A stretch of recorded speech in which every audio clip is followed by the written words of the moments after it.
আসসালামু আলাইকুম। দেখুন আপনারা, আপনার বা সত্ত্বেও কতই না কষ্ট করতেছে।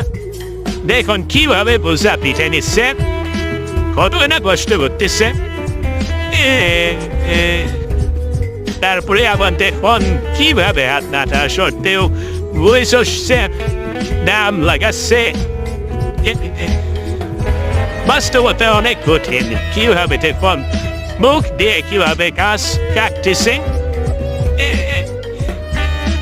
এটা বাস্তবতা অনেক কঠিন। দেখুন কিভাবে মুখ দিয়ে কাটতেছে, এর দিয়ে বোঝায় না এটা দেখুন পিঠের কি অবস্থা হয়েছে।